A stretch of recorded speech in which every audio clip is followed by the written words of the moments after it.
안녕하세요, 소소입니다. 오늘은 정말 오랜만에 리플 영상을 가지고 왔습니다. 리플은 저랑 참 애증이 많은 코인인데 제가 처음 투자를 시작한 것도 리플로 시작했었죠. 그래서 리플은 제가 2017년 11월 18일 날 이때 영상을 찍었었어요. 이때 찍었고 제가 찍은 영상 중에 가장 조회수가 높은 20만 이상의 조회수를 기록하고 있습니다. 하지만 반대로 좋아요, 싫어요 비율이 지금까지 제가 찍은 어떤 영상보다도 싫어요 비율이 높은 그런 애증의 영상이기도 해요. 그래서 이 당시 영상을 찍을 때는 사실 뭐 흥분해서 여러 가지 얘기를 했었는데 1번 얘기는 사실 리플이 프라이빗 체인이다 라는 얘기를 두리뭉실하게 얘기한 것 같고요. 2번에서 보면 사실 리플 가격에 대해서는 회의적이지 않다, 오른 날이 있다고 생각한다, 뭐 이런 얘기를 했었어요. 근데 사실 뭐 영상에서는 리플이 되게 오르지 않을 거라는 식의 이미 얘기를 했기 때문에 별로 의미는 없었던 것 같고, 2018년에 가격 펌핑이 일어날 거다 라고 얘기를 했고, 이때까지는 2017년 11월까지는 사실 상승장이 그렇게까지 본격적으로 오진 않았었어요. 특히 알트 상승장은. 왜냐하면 리플이 이 당시에 아직도 200원, 300원 요 정도 가격이기 때문에, 그래서 참 이때도 정말 크게 기대를 했었구나 2018년에 대해서라는 생각을 했었죠. 생각보다 상승장이 굉장히 빨리 왔죠. 그래서 리플 차트를 좀 볼게요. 리플은 2013년에 처음에 개발이 돼가지고 그때부터 이제 거래가 됐었는데 좀 대형 거래소, 현재 남은 대형 거래소 중에서는 폴로닉스에 가장 먼저 상장이 된 것 같아요. 그래서 2015년 2월부터 거래가 됐고요. 이게 현재 주봉인데 차트를 보시면 알겠지만 초창기에는 거래량이 거의 없었어요. 그러니까 사실 뭐 폴로닉스가 작은 거래소였다라는 것도 좀 고려를 해봐야 될 것 같고, 여러 가지 고려를 해야 되긴 하지만 그래도 리플이 그렇게까지 인기가 있진 않았다라는 거를 알 수 있고요. 이렇게 한 번씩 사고가 나기도 했었죠. 2016년 초에는 누군가가 보통은 한 5원, 6원 하는 이 리플을 100원까지 긁는 그런 엄청난 사고가 나기도 했었습니다. 그러다가 리플이 거래량이 올라가는 사건들이 생깁니다. 본격적으로 오르기 시작하는 건 2017년 초부터인데요. 요때 이제 가격이 오르는 거는 주로 알트장이 본격적으로 첫 알트장이 온 거예요. 역사적인. 이때 이제 가장 많이 상승한 것들이 이제 이더리움, 리플 같은 것들이 본격적으로 많이 올랐죠. 그 전까지는 사실 알트들이 있었지만 배수로 가장 많이 올랐던 건 비트코인이었습니다. 비트코인이었고, 이때부터 폴로닉스의 굉장히 많은 알트코인들, 꼭 뭐 리플이나 뭐 이더가 아니더라도 뭐 스트라티스부터 해가지고 정말 많은 친구들이 굉장히 많이 올랐어요, 가격이. 그러면서 이제 빗썸 같이 한국에 이제 가장 그 당시에 이제 대형 거래소였던 빗썸 이런 데도 상장이 되면서 가격이 굉장히 올랐었죠. 이때가 한국 상장이었는데 여기서는 한 500원 정도 가격으로 USDT라고 돼 있지만 실제 빗썸 상장 날에는 900원까지 갔었어요. 제 기억에는 빗썸 차트는 안 보입니다. 빗썸 차트는 안 보이는데 900원까지 갔었고, 상장 당일에는. 그러고 이제 쭉 떨어졌죠. 그러면서 이게 이 17년도 초중반에 다들 상장을 했었는데 실제 이 17년도 말까지 가격이 계속 떨어지기만 합니다. 그러면서 많은 개인 투자자들이 리플에 투자를 했었고, 저 또한 사실 리플로 암호화폐를 시작했어요. 그러다 보니까 리토속, 리양호 하면서 리플은 가격이 오르지 못한다, 이런 얘기가 많았죠. 근데 사실 생각해보면 저도 사실 그래서 그런 거를 많이 믿었어요. 왜 가격이 못 오르냐 라고 제가 비판했던 중점들은 여러 가지가 있습니다. 첫 번째, 리플은 프라이빗 체인이다. 프라이빗 체인은 사실 리플만 하는 게 아니에요.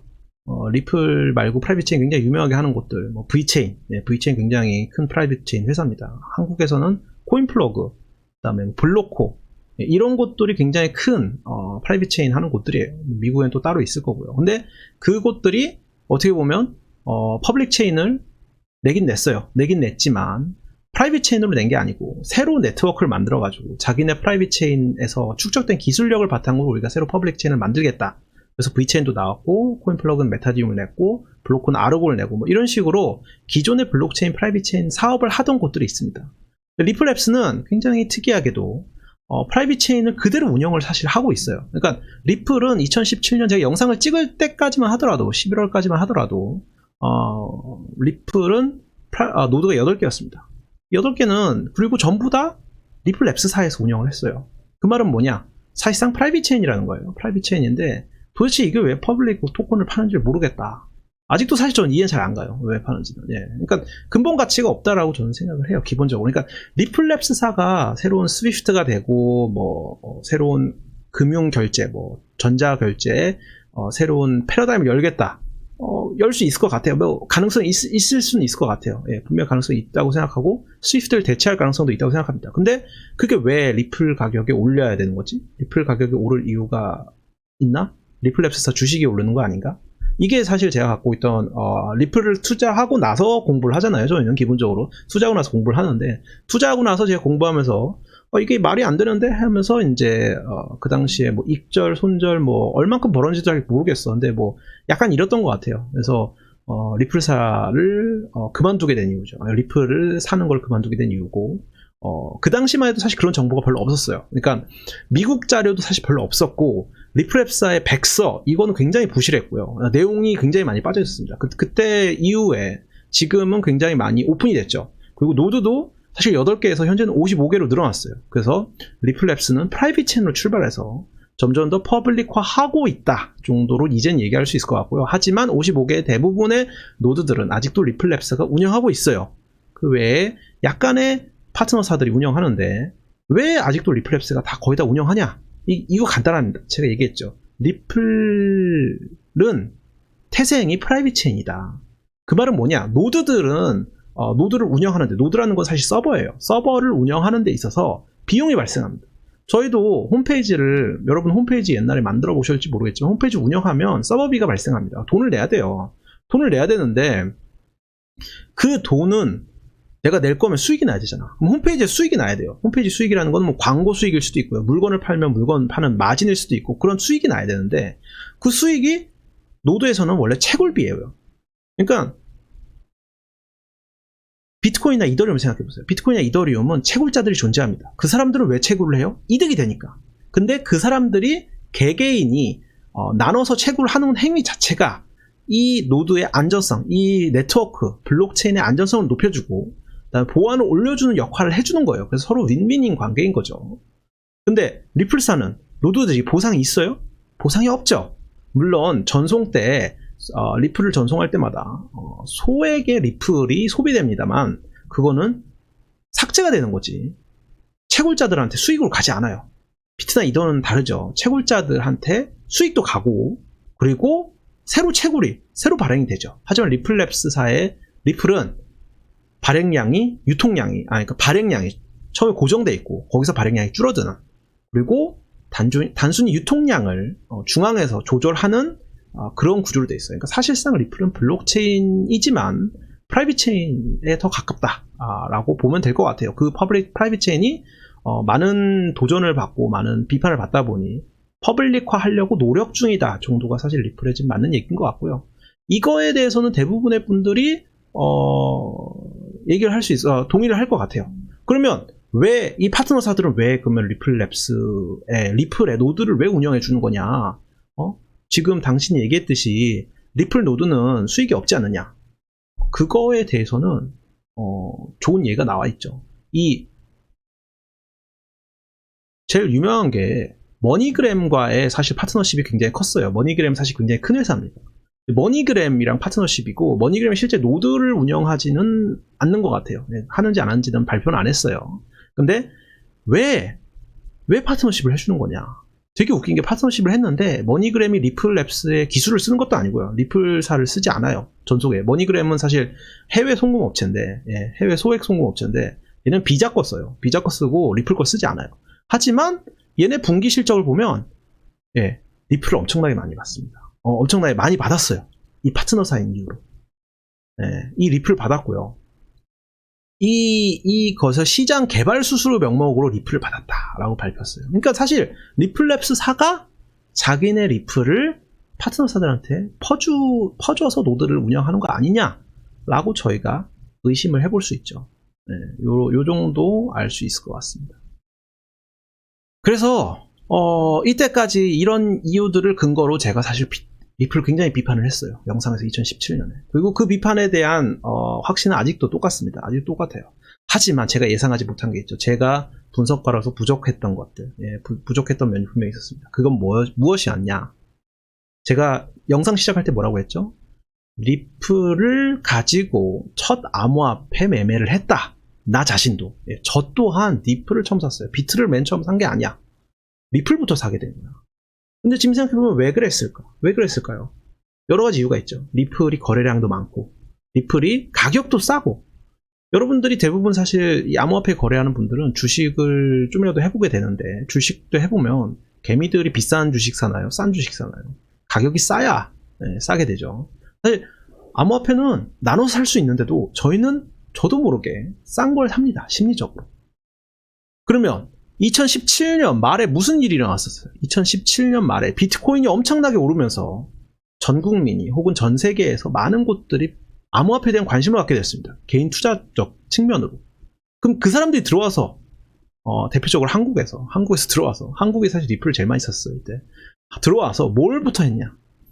뭐부터 샀겠어요? 비트를 샀겠어요? 비트는 이미 올랐는데 제일 싼 걸 산 거예요. 제일 싼 거. 제일 싸면서 거래량이 많은 거. 그 당시에는 빗썸이 가장 큰 거래소였는데 거래되고 있는 코인 중에 이 가격이 제일 싼 게 리플이었어요. 그 당시에는 막 트론 이런 거가 막 한국에 사실 본격적으로 상장되기 전이라 리플이 제일 쌌습니다.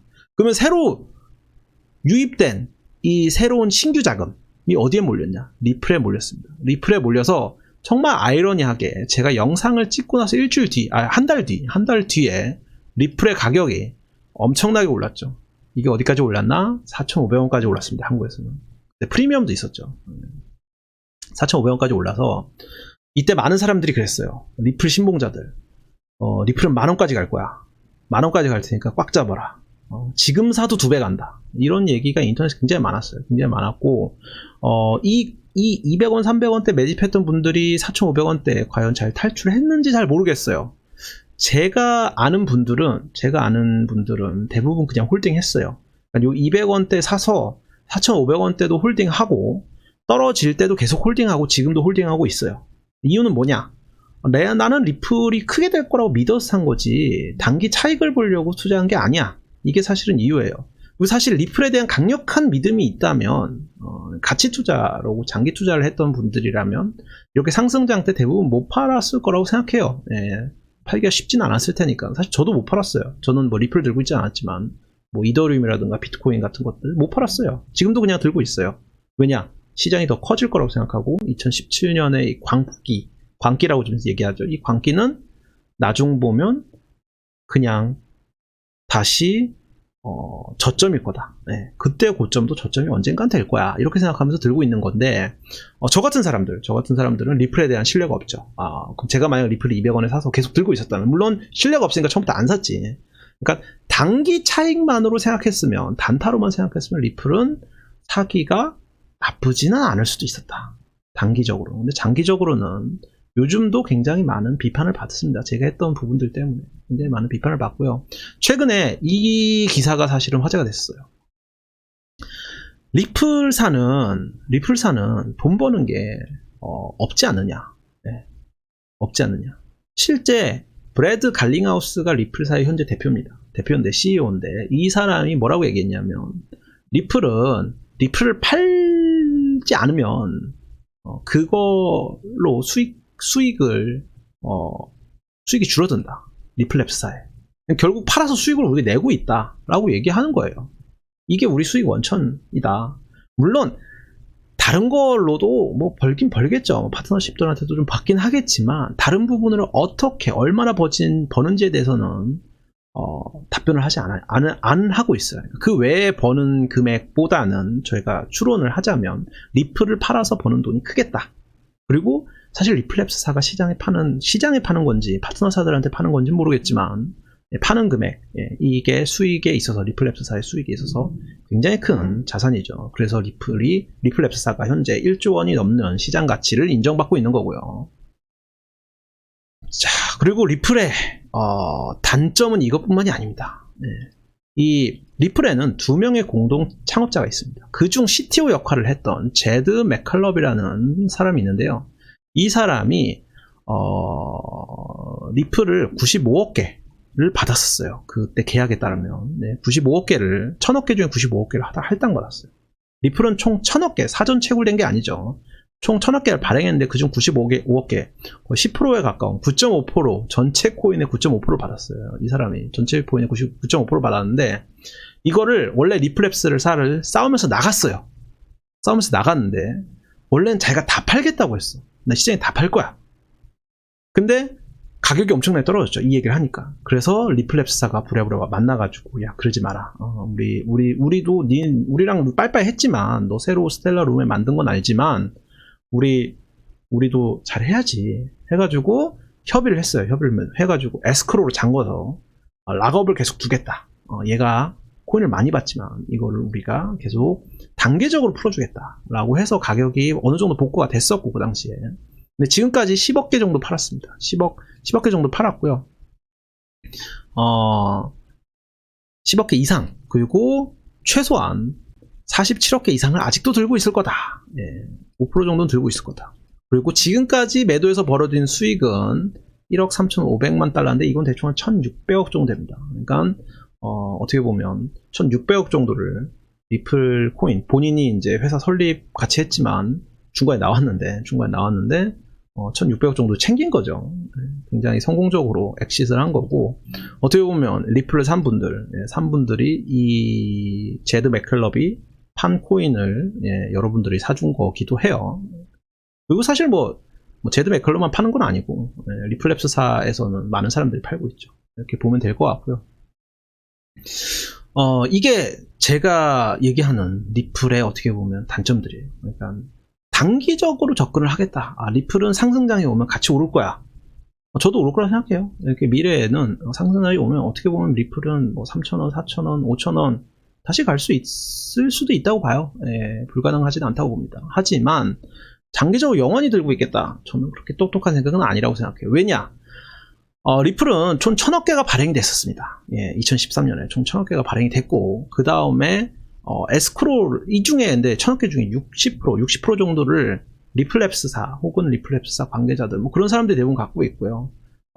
처음에 갖고 있고, 시장에서 이제 ICO로 풀었던 금액이 되게 작아요. ICO로 풀었던 비중이.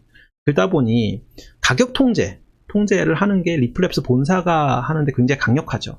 하지만 리플랩스 본사는 에스크로로 우리가 단계적으로 풀겠다. 라는 여러 가지 공약을 걸면서 어떻게 보면 리플의 가격을 홀딩을 했는데, 이렇게 받쳐줬는데, 아직도 매달 10억 개 정도를 시장에 파는 건지 기관한테 파는 건지 모르겠지만 계속적으로 팔고 있어요. 그건 잘 알려진 사실이고, 서큘레이션 서플라이가 죄송합니다. 그런 이유에서인지 몰라도 사실 계속 오르고 있어요. 계속 오르고 있고요. 이 서플라이가 현재 400억 개 정도 되는데 430억 개, 이게 사실상 계속 오르고 있다. 그래서 가격이 유지되더라도 시가총액이 계속 올라간다 라고 보시면 될 것 같습니다. 그러니까 주식을 계속 증자하고 있는 거죠. 주식으로 치자면. 그 다음에 그게 어떻게 보면 제가 이제 리플을 싫어하는 이유 중에 하나고, 두 번째는 리플랩스사의 가치와 많은 사람들이 이렇게 얘기하는데요. 리플랩스사의 가치와 리플의 가치가 무슨 관계가 있느냐. 이게 이제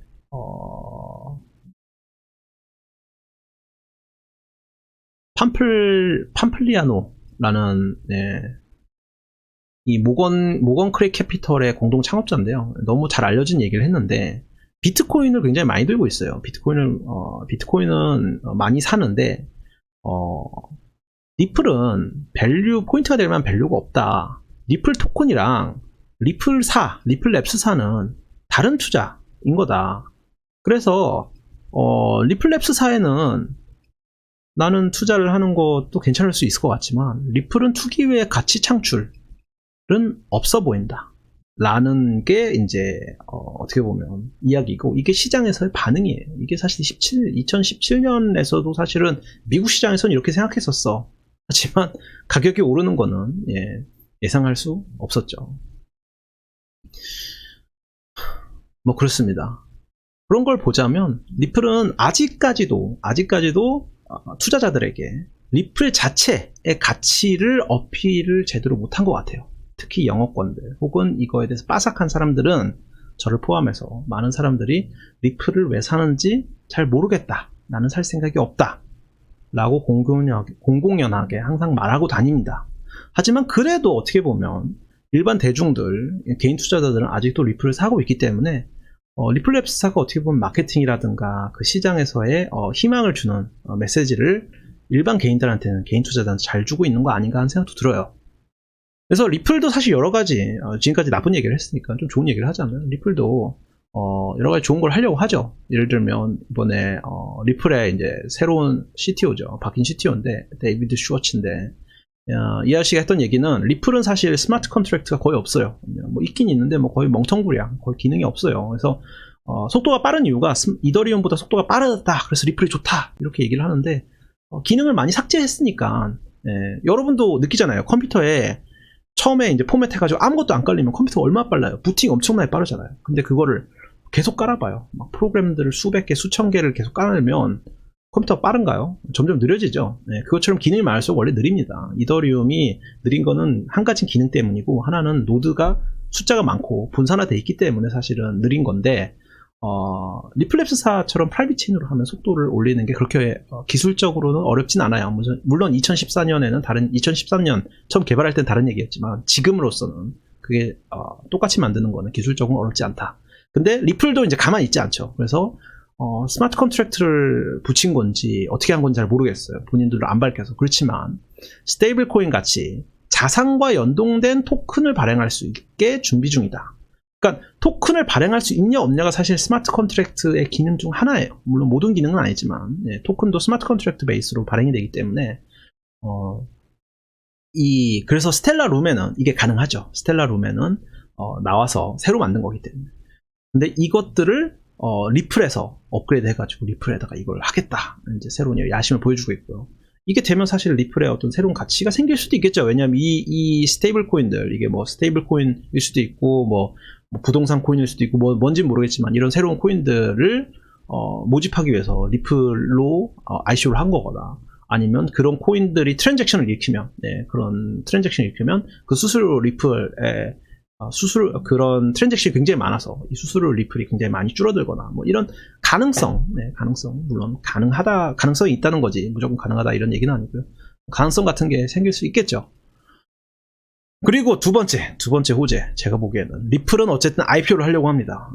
리플은 이미 시장에서 조 단위 이상의 사실 몇 조 이상의 가치를 인정을 받았어요. 작년에 3천억 펀딩을 받았기 때문에 내가 보기에는 3천억 펀딩은 얘네가 돈이 없어서 받은 게 아니야.